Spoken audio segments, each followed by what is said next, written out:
talking there, and you know, you're talking about how you must make time to meditate, and I'm on my BlackBerry and I'm trying to tweet and I'm taking pictures of you, and I see other people taking notes and they're on Facebook, and all these things are happening in every minute of our lives.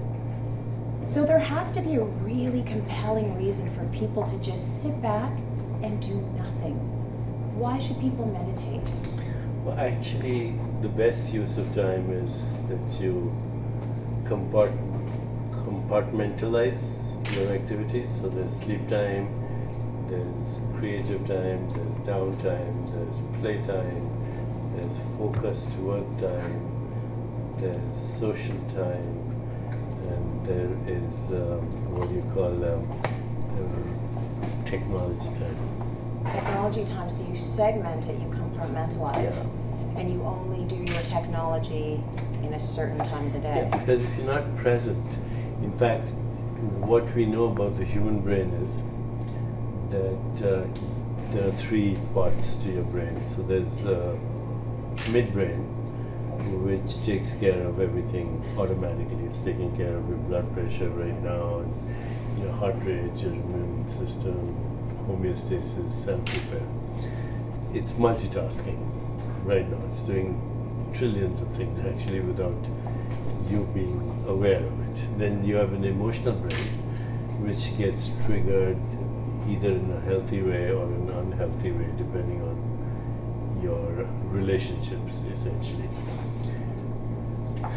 Most of the time it's also automatic depending, unless you're aware that you can influence your emotions. Most people aren't aware of that. But then there's your cortical brain, which is the bulk of your brain. It cannot multitask. It doesn't know how to do it. So in fact, the more multitasking you do, the worse you get. It's the one skill that gets worse with practice.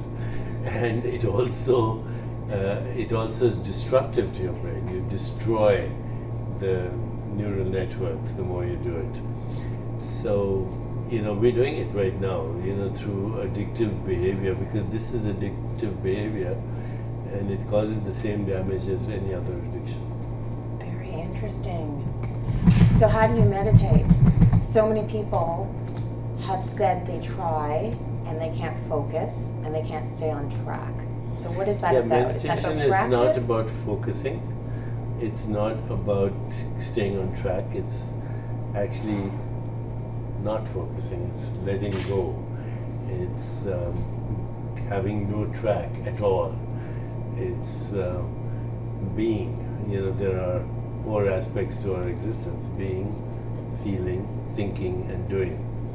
So we start out as human beings, not human thinkings, and not human doings. It's your ground state.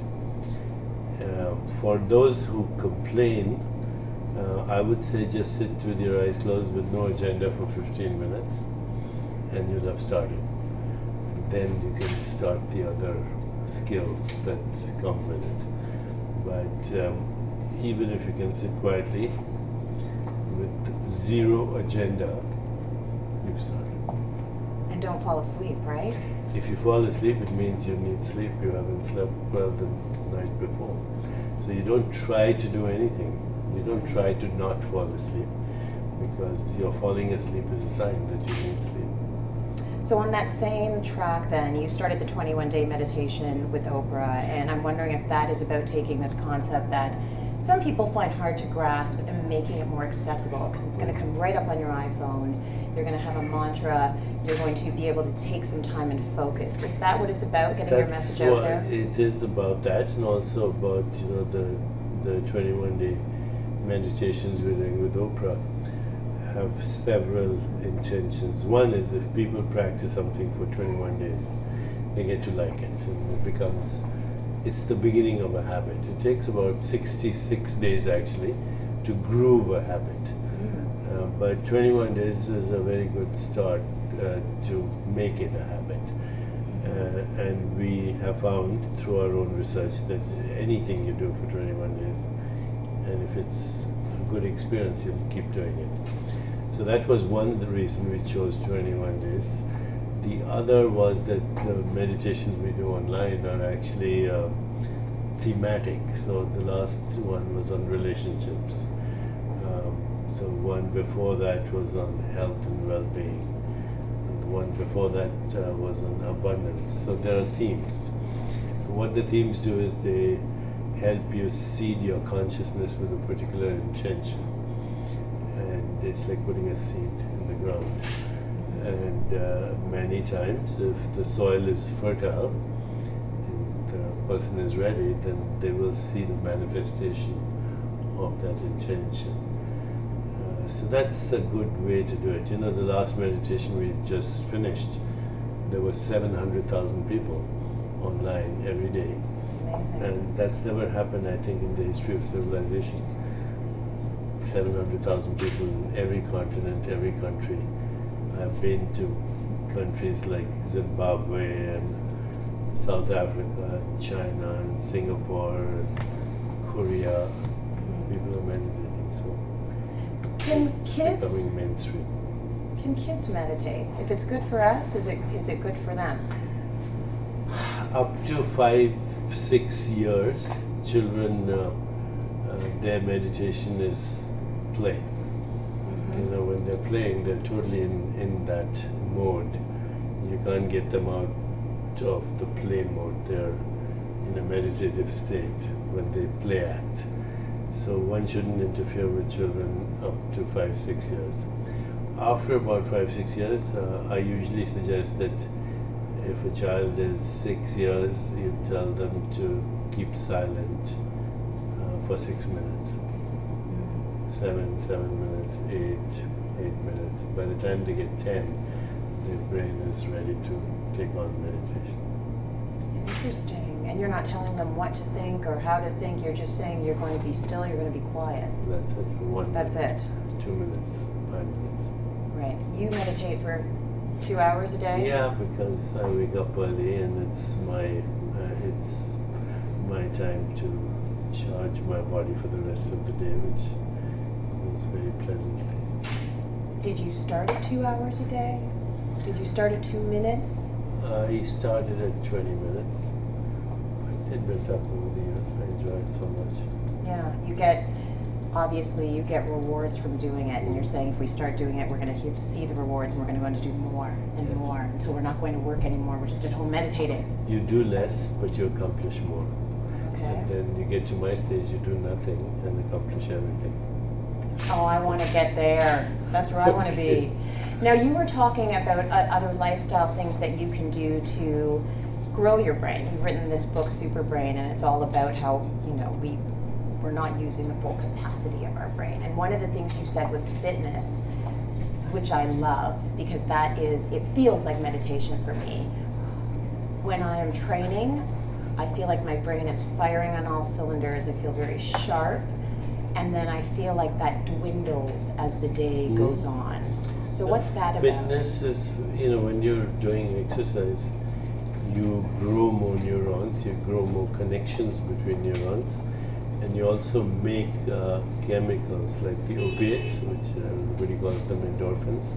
They're actually chemicals that are antidepressants, serotonin, dopamine, and they also modulate the immune system. So you're doing many things when you are engaging in any fitness program. Okay. Many things, including not only for your brain, but for your hormones, for your immune system, and so on. Let's talk a little bit about Super Brain. Can you sum up in one sentence what a super brain is? Because obviously we all want one. A super brain is an integrated brain. It's a brain that's not reactive, first of all. It doesn't get triggered by people and circumstance into predictable Pavlovian behaviors. Road rage? Road rage, anger, hostility, greed, shame, resentments, self-blame. So a lot of people succumb to that because they realize that their brain's doing it, but actually you're allowing the brain to do it. So super brain would be where you have total influence over your reactive behavior. A super brain would be where you feel healthy emotions which connect you to the world, love, joy, compassion, empathy, peace of mind, equanimity. Super brain is also, so that's the emotional brain. And then the third part of the brain is the cortical brain, and that's allows you to experience insight, intuition, creativity, imagination, choice, and also your own spirit. So when your three brains are integrated, your reptilian brain, your emotional brain, and your cortical brain, that would be a super brain. It's not about doing math, or that's a skill some people have because they're everybody has a few unique things that they're good at. Okay, but I'm not talking about a skill. I'm talking about an integrated brain, a healthy brain. You talk about memory and memory loss a lot in this book. Mm-hmm. And you say that one thing you should never do is say, oh, my memory used to be so much better. Oh, I can't remember anything. Why shouldn't we ever say that? Because when you say things like that, you reinforce an idea, and ideas like to reproduce themselves. So you're perpetuating the idea, you're replicating, just like a gene replicates, ideas replicate too. They're called memes. So you don't want to have that meme in your consciousness. The best way to have a good memory is to be very present to the present moment, and then you don't have to worry about storing the memory. It gets reinforced. If you're putting your keys away and you watch yourself putting them away, you won't forget. You have to learn the behavior, right? Yeah, it's just observing yourself. Okay. What is the biggest thing that we're doing wrong then in terms of limiting our brains? I think the biggest thing we're doing wrong is not exercising, not meditating, not getting enough sleep, not enjoying personal relationships, but always distracted. Distraction. Sleep's a big one, isn't it? Sleep is a very big one, and until recently undervalued. And now people know that people who don't have adequate sleep, they have imbalance in their hormones, they tend to gain weight, they have belly fat, they have weakened immune systems. We spend 1/3 of our life in sleep. There's a reason for it, and that's the time your body, your brain, and your subtle body, your emotional body, heals. It repairs itself. So for the viewers that are listening right now and watching this right across the country, and they're thinking, okay, what is the first step? What is the first step to becoming more aware? Because you're here in this space and you're fully invested in what's happening right now. And that is a place that I think so many people want to get to, but it seems to be so much easier said than done. Because they're thinking about the laundry, they're thinking, do I pack a lunch for my child? When do I pick them up? I got to get to this dentist appointment. All of these things are happening. So what is the first, maybe baby step someone can take towards being aware and living in the moment? Every now and then become aware of your breath. Every now and then become aware of the sensations in your body. Every now and then stop and ask yourself, am I aware? And then ask yourself, what am I aware of? Then bring you to the present moment. And is that something that's going to help you strengthen that mind-brain connection, which you say is so crucial? Yeah, the mind and the brain are one actually. The mind is the subjective experience of your consciousness. The body is the objective experience of the same field of consciousness. They are one. We just divide them artificially, then we spend years and years trying to re-establish the connection of something that wasn't separate to begin with. Yeah. Is there anything that you've ever struggled with that you had to really step back and rely on, meditation or yoga or being more aware? Or has it been an easy road for you to become self-aware? No, it was when I was in my earlier years, internship and residency as a doctor, training. Those were stressful years and took a lot out of me until I realized that I wasn't helping my patients if I couldn't help myself. Right. And how long ago was that? It was a different incarnation.